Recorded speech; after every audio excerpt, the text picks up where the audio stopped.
Hi everyone, this is Who Gets the Glory, and today we're reading Streams in the Desert for May 2nd.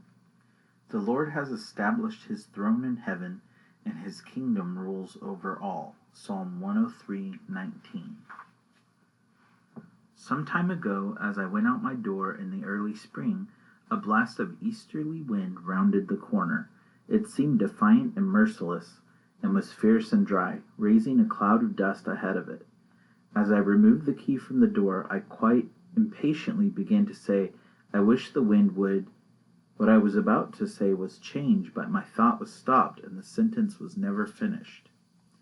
As I continued on my way, this incident became a parable for me. I imagined an angel handing me a key and saying, My master sends you his love and asks me to give you this. Wondering, I asked, What is it?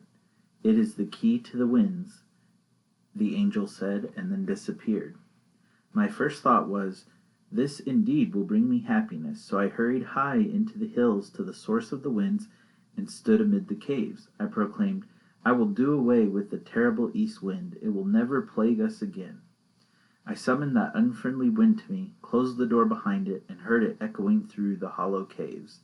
As I turned the key, triumphantly locking it in, I said, There, I am finished with that.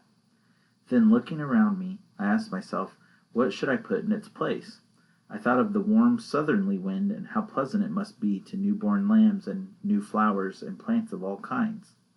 But as I put the key in the door, it began to burn in my hand.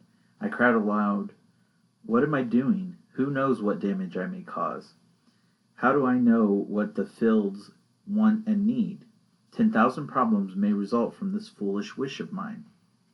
Bewildered and ashamed, I looked up and asked the Lord to send his angel to take the key away.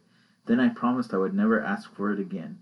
To my amazement, the Lord himself came and stood by me. He stretched out his hand to take the key, and as I placed it there, I saw it touch that sacred scar. I was filled with remorse as I wondered how I could ever have complained about anything done by him who bore such sacred signs of his love. Then he took the key and hung it on his belt. I asked, Do you keep the key to the winds? I do, my child, he graciously answered, and as he spoke, I noticed that all the keys to my life were hanging there as well. He saw my look of amazement and asked, Did you not know, dear child, that my kingdom rules over all? If you rule over all, I questioned, is it safe to complain about anything? Then he tenderly laid his hand upon me to say, My dear child, your only safety comes from loving, trusting, and praising me through everything. Mark Guy Pierce. Thank you for listening, and God bless you.